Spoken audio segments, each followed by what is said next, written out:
حضرت محمد صلی اللہ علیہ وسلم کی زندگی کا دور جوانی اسلام کی روشنی پھیلانے کی تیاری اور مثالی کردار و عمل کا دور ہے۔ اس دور میں آپ صلی اللہ علیہ وسلم کی حیات طیبہ کے مختلف پہلوؤں کو 4 اہم مراحل میں تقسیم کیا جا سکتا ہے: حالات و واقعات، شادی، نبوت کا آغاز اور ابتدائی سختیاں۔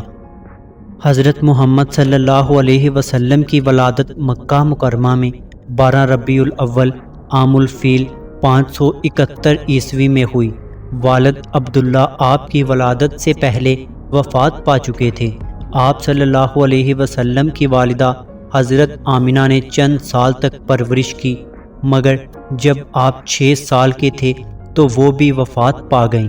اس کے بعد دادا عبد المطلب نے کفالت کی اور ان کی وفات کے بعد چچا ابو طالب نے آپ صلی اللہ علیہ وسلم کی پرورش کا ذمہ لیا۔ جوانی کے زمانے میں آپ صلی اللہ علیہ وسلم کا کردار انتہائی پاکیزہ اور منفرد تھا۔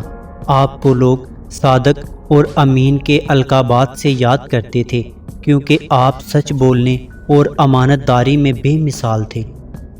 آپ صلی اللہ علیہ وسلم تجارت میں مہارت رکھتے تھے اور کئی تجارتی سفر کیے، جن میں شام کے سفر مشہور ہیں۔ آپ صلی اللہ علیہ وسلم نے اپنی ایمانداری اور دیانت داری کے ذریعے نہ صرف اپنی ساکھ بنائی بلکہ عرب کے دیگر تاجروں کے لیے ایک مثالی نمونہ بھی پیش کیا۔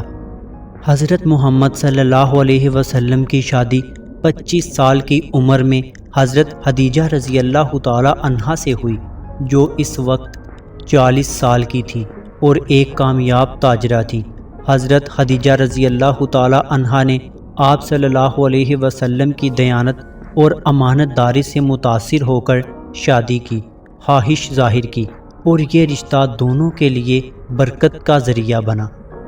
یہ شادی انتہائی خوشگوار تھی اور دونوں کے درمیان محبت، احترام اور وفاداری کا بہترین نمونہ قائم ہوا۔ حضرت خدیجہ رضی اللہ تعالی عنہا نے ہمیشہ آپ صلی اللہ علیہ وسلم کا ساتھ دیا اور ہر مشکل میں آپ صلی اللہ علیہ وسلم کی حمایت کی۔ حضرت محمد صلی اللہ علیہ وسلم کی عمر 40 سال ہوئی تو آپ کو نبوت عطا کی گئی۔ آپ صلی اللہ علیہ وسلم مکہ کے قریب غار حرا میں عبادت کیا کرتے تھے، جہاں آپ پر پہلی وحی نازل ہوئی۔ یہ واقعہ آپ صلی اللہ علیہ وسلم کے لیے ایک بڑی تبدیلی کا آغاز تھا۔ ابتدائی طور پر آپ صلی اللہ علیہ وسلم نے دعوت کا آغاز قریبی افراد سے کیا، جن میں سب سے پہلے حضرت خدیجہ رضی اللہ تعالی عنہا، حضرت علی رضی اللہ تعالی عنہ، حضرت زید بن حارثہ رضی اللہ تعالی عنہ اور حضرت ابو بکر صدیق رضی اللہ تعالی عنہ ایمان لائے۔ مکہ میں جب آپ صلی اللہ علیہ وسلم نے اسلام کی دعوت عام کی تو قریش کے سردار آپ کے مخالف ہو گئے۔ انہوں نے ہر ممکن کوشش کی کہ آپ صلی اللہ علیہ وسلم اور آپ کے پیروکاروں کو نقصان پہنچائیں۔ قریش نے مسلمانوں اور بنی ہاشم کے خلاف مکمل سماجی بائیکاٹ کیا، جس کی وجہ سے آپ صلی اللہ علیہ وسلم اور آپ کے خاندان کو 3 سال شب ابی طالب میں انتہائی سخت حالات میں گزارنے پڑے۔ مسلمانوں کو جسمانی اذیتیں دی گئیں۔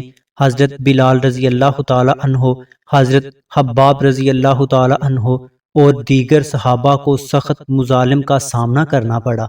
طائف کے لوگوں نے آپ صلی اللہ علیہ وسلم کا مذاق اڑایا اور پتھر برسائے، لیکن آپ صلی اللہ علیہ وسلم نے صبر و تحمل کا مظاہرہ کیا اور ان کے لیے دعا فرمائی۔ حضرت محمد صلی اللہ علیہ وسلم کی جوانی ایک مثالی زندگی کا نمونہ ہے، جس میں آپ نے دیانت، امانت اور اخلاق کے اعلیٰ معیار قائم کیے۔ نبوت کے بعد آپ صلی اللہ علیہ وسلم نے صبر، استقامت اور حکمت کے ذریعے اسلام کی دعوت کو عام کیا۔ آپ صلی اللہ علیہ وسلم کی زندگی کا یہ دور ہمیں مشکلات کے باوجود حق پر قائم رہنے، اخلاق کو سنوارنے اور لوگوں کے ساتھ نرمی اور محبت سے پیش آنے کا سبق دیتا ہے۔